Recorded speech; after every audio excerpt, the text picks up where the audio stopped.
Assalamualaikum warahmatullahi wabarakatuh. Perkenalkan, nama saya Meftas Tiani, mahasiswa Psikologi Islam semester 6 kelas E dengan NPM 1831080361. Pada kesempatan kali ini di mata kuliah pengantar Psikologi Islam, saya akan mempresentasikan sebuah hasil review jurnal internasional yang berjudul Toward a Framework for Islamic Psychology and Psychotherapy, an Islamic Model of the Soul, merupakan karya dari Abdallah Rahman dan Adrian Coyle yang diterbitkan oleh Journal of Religion and Health nomor 57 pada tahun 2018.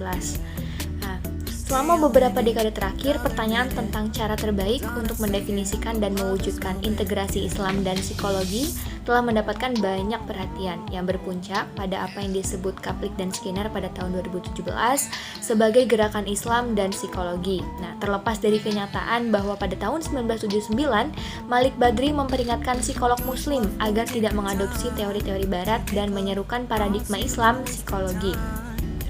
Sebagian besar upaya penelitian dalam gerakan ini selama 10 tahun terakhir telah difokuskan pada adaptasi budaya atau agama model barat dalam hatiku pada tahun 2016. Kerangka teoritis Islam yang unik untuk psikologi Islam belum ditetapkan. Untuk melakukannya, kita perlu memahami pada tingkat dasar bagaimana manusia dikonseptualisasikan dalam kosmologi yang menjadi ciri dari tradisi Islam. Pemahaman tentang sifat manusia dan konsepsi relatif dari aspek struktural yang membentuk jiwa manusia atau jiwa banyak menentukan bagaimana kita memahami perilaku dan motivasi dan merupakan dasar filosofis pendekatan teoritis untuk psikologi dan psikoterapi. Tidak tepat untuk mengadopsi orientasi teoritis yang mendukung psikologi barat kontemporer, terutama karena sebagian besar telah dipengaruhi oleh konsep sifat manusia selain yang berasal dari Islam. Nah, mendefinisikan psikologi Islam dengan cara yang bermakna secara Islam tidak mungkin tanpa terlebih dahulu kita membangun kerangka konseptual atau model sifat manusia dengan integritas Islam. Ini akan menjadi dasar bagi berbagai bentuk psikologi terapan seperti psikoterapi Islam. Kesa Farzi dan Haku pada tahun 2013 membahas berbagai pertimbangan, termasuk sikap budaya dan perspektif agama tentang kesehatan mental. Tetapi mereka fokus pada 4 aspek jiwa. Yang pertama adalah nafs atau diri yang lebih rendah, yang kedua qalb atau hati, yang ketiga akal atau intelek, dan yang terakhir ruh atau jiwa. Kesa Farzi dan Haku pada tahun 2013 menguraikan bagaimana 4 aspek ini dapat memberikan kerangka kerja untuk intervensi menurut penilaian dan diagnosis.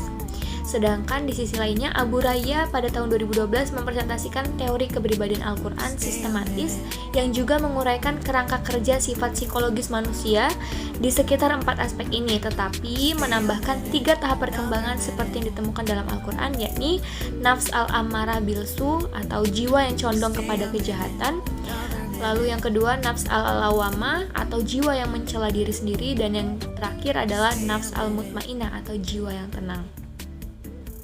Lalu pertanyaannya dalam penelitian ini adalah apa prinsip dan konsep inti tentang konseptualisasi orang dari dalam paradigma Islam.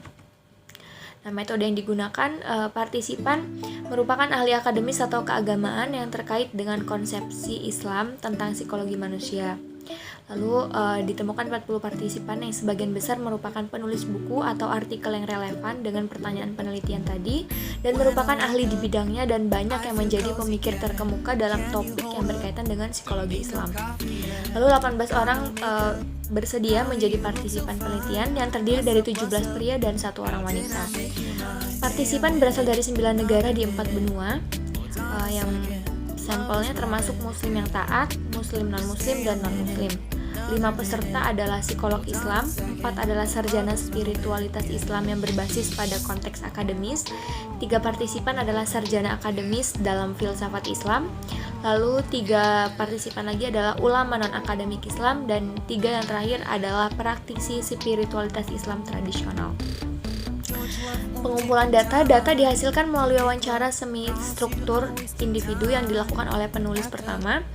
Jadwal wawancara menampilkan pertanyaan terbuka yang dikembangkan untuk memperoleh pandangan dan pendapat pribadi peserta tentang apa yang mungkin merupakan pemahaman psikologis Islami manusia berdasarkan pengetahuan yang relevan dan studi bidang terkait.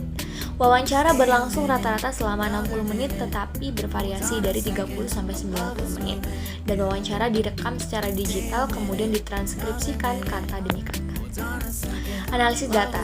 Transkrip dianalisis menggunakan prosedur analitik kualitatif yang dikenal sebagai teori dasar konstruktivis yang dirumuskan oleh Chalmers pada tahun 2014. Nah, pendekatan konstruktivis ini merupakan metodologi grounded theory yang mengambil posisi relativisnya, mengakui sifat dibangun dari pengalaman manusia dan multiplisitas kemungkinan sudut pandang dari kedua peserta dan peneliti.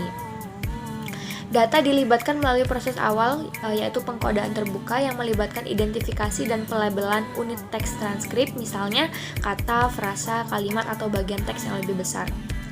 Saat label atau kode ini dikembangkan, mereka dibandingkan dengan kode lain dan hubungan dicatat dalam catatan proses yang disebut memo. Pengamatan analitik dan koneksi konseptual memunculkan konstruksi kategori teoritis yang mewakili konsep tematik yang mengatur data relatif terhadap teori atau model yang berkembang. Pengambilan sampel dilanjutkan dengan merekrut partisipan baru yang dapat menjelaskan lebih lanjut kategori teoritis yang muncul, suatu pendekatan yang disebut pengambilan sampel teoritis yang merupakan karakteristik metodologi grounded theory. Ketika teori dikembangkan dari data, pertanyaan tentang di mana dan dengan siapa sampel selanjutnya dijawab dengan mempertimbangkan aspek apa dari teori atau model yang muncul yang mungkin mendapat manfaat dari klarifikasi dan elaborasi lebih lanjut. Kumpulan awal kategori teoritis potensial kemudian disempurnakan atau dikembangkan melalui proses pengkodean aksial. Selama pengkodean aksial, kemungkinan hubungan antar kategori dicatat, dihipotesiskan, dan diuji terhadap data yang diperoleh dalam pengambilan sampel teoritis yang berlangsung hingga saturasi tercapai. Saturasi yang dimaksud adalah pengumpulan contoh lebih lanjut dari unit yang bermakna dari transkrip sampai tidak ada contoh baru dari kategori tertentu yang muncul. Hasil dari penelitian ini adalah ada beberapa hal yang berkaitan dengan jiwa menurut paradigma Islam. Yang pertama, sifat jiwa. 18 peserta mengidentifikasi konsep fitrah yang didefinisikan sebagai sifat manusia atau watak alami sebagai pusat konseptualisasi psikologi Islam. Konsensus di antara peserta adalah bahwa fitrah berpendapat bahwa semua manusia dilahirkan dengan fitrah yang sama. Yang paling disepakati adalah murni dan yang berasal dari dan memiliki hubungan langsung dengan Tuhan.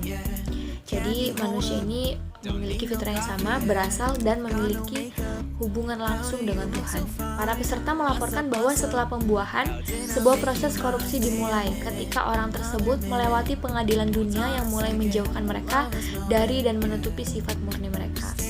Dengan kata lain, kita mungkin kehilangan pengetahuan dan kesaksian kita tentang adanya Tuhan, tetapi kita selalu memiliki kemampuan untuk kembali ke sana. Struktur jiwa. Sebagian besar peserta membahas struktur jiwa berdasarkan 4 aspek utama, yaitu nafs, qalb, akal, dan ruh.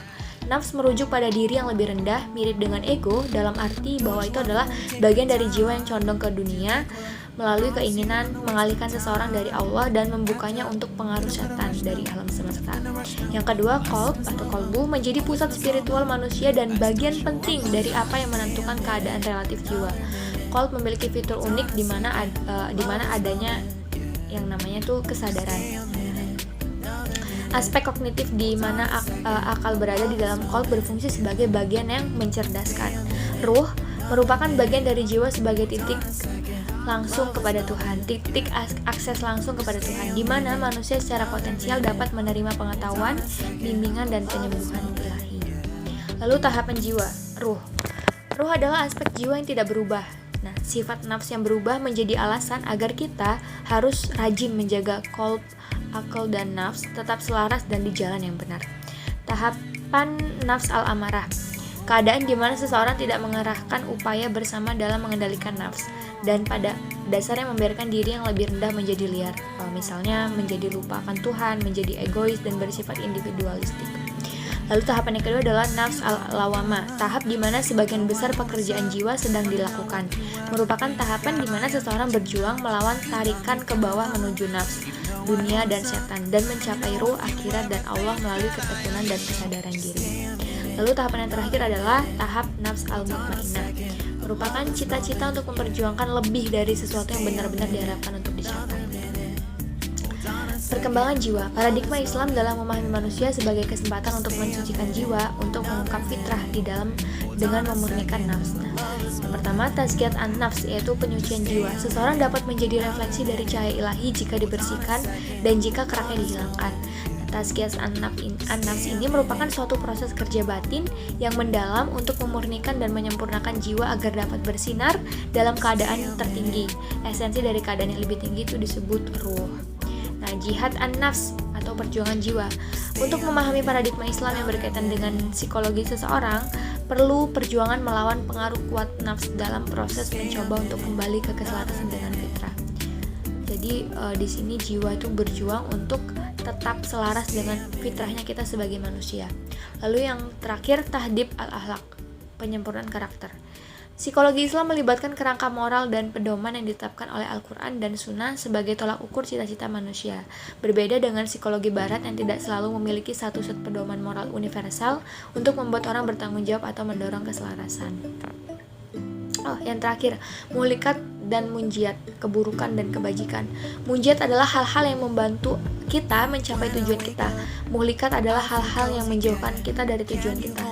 Muhlikat sendiri merupakan kecenderungan alami dalam nafs manusia yang menarik seseorang ke arah bagian bawah diri dan lintasan ke bawah, maksudnya ke arah yang lebih ke dunia dan ke arah yang menjerumuskan kita ke lingkaran setan.